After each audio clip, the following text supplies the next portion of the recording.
আজকে আমি একদম সহজভাবে সিঙ্গারা রেসিপিটা শেয়ার করব।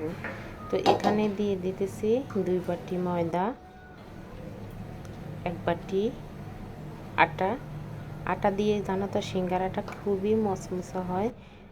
এক্সট্রা যদি আমি ময়দা দিয়ে সিঙ্গারাটা বানাই তাহলে অতটা মুচমুচে হবে না তোমার, যতটা আটা দিয়ে বানালে ভালো হয়। তো আটার থেকে ময়দাটা একটু বেশি নিলাম। তো এখানে দিয়ে দিলাম পরিমাণ মতো লবণ আর একটু কালো জিরা। তো দিয়ে এখন এখানে দিয়ে দিতেছি তেল, সাদা তেল দিয়ে দিলাম। দিয়ে তো বস এতক্ষণ খুব ভালোভাবে একটু মেখে নিতে হবে। তো এখানে হাত দিয়ে ডলে যে একটু জিরা দিয়ে দিলাম। তো জিরাটা তোমাদের পছন্দ, যদি তোমাদের মন না চায় নাও দিতে পারো। এখন এই যে মেখে নিয়ে নিতেছি। তো যতক্ষণ হাতে মুষ্টি করে দেখবো যে দলা দলা হয়ে আসছে কিনা, ততক্ষণ একটু মেখে নেব।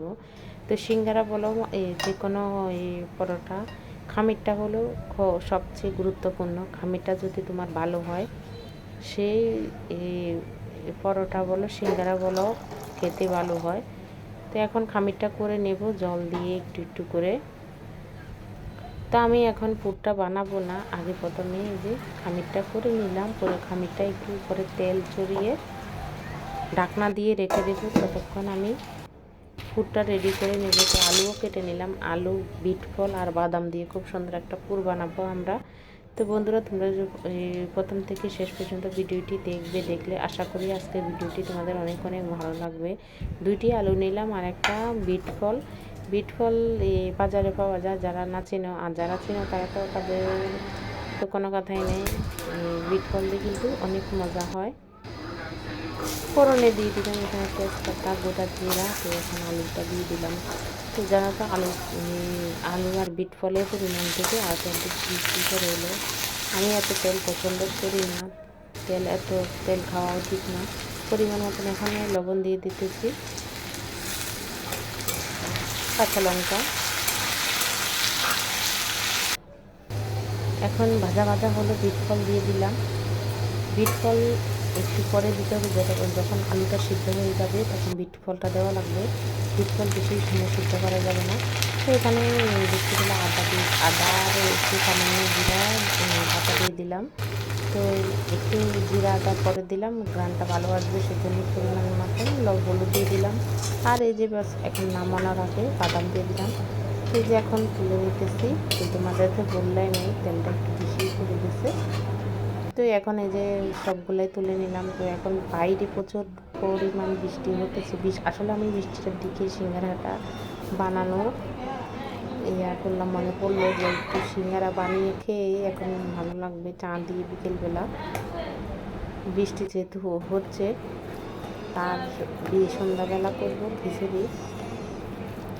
তো এই যে খামির একদম নরম নরমে হয়ে গেল। তো একটু গুঁড়ি দিয়ে আমি একটু খামিরটা রেডি করে এখন চাকু দিয়ে সিঙ্গারা একটা গোল্লা থেকে 2টা সিঙ্গারা বের হবে। তো সেই সাইজ হিসাবে আমি কেটে নেব।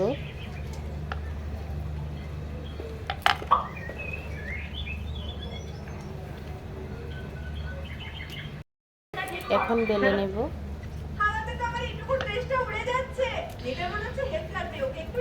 একটু লম্বালম্বি করে আমি রুটিটা বানাবো, যেহেতু সিঙ্গারাটা বানাবো। তো একটু লম্বালম্বি করে বানিয়ে নেব।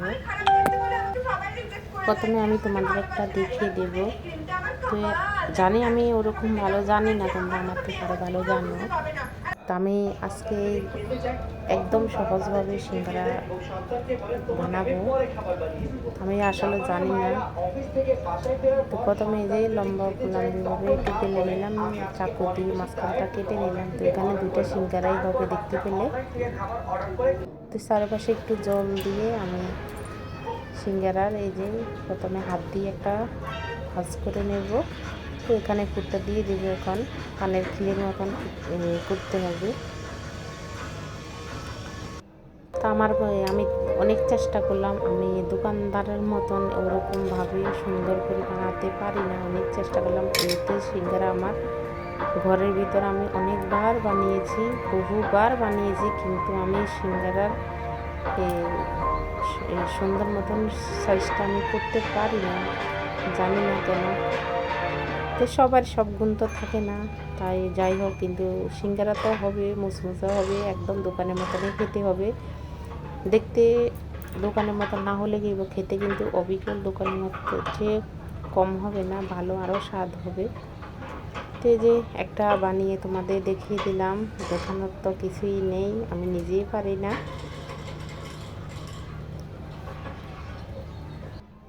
এভাবে একে একে আমি সবগুলা সিঙ্গারা বানিয়ে নেব।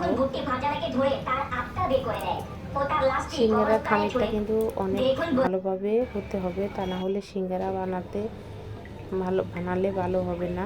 তো এখন সবগুলা সিঙ্গারা বানানো শেষ, সাদা তেল দিয়ে দিতেছি।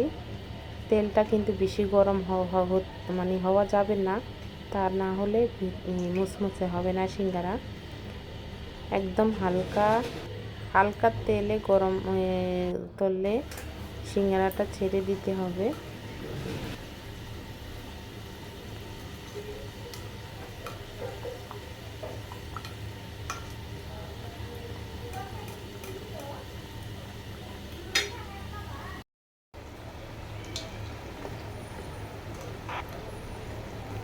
তুলে নিব, এখন হয়ে গেছে।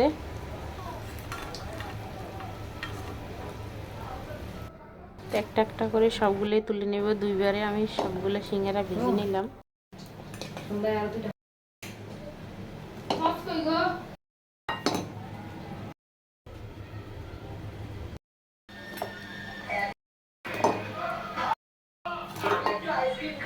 বন্ধুরা, সিঙ্গারা রেসিপিটা কেমন হলো অবশ্যই কমেন্টে জানিয়ে দেবে। ভালো লাগলে লাইক কমেন্ট শেয়ার করবে। Tata, bye bye.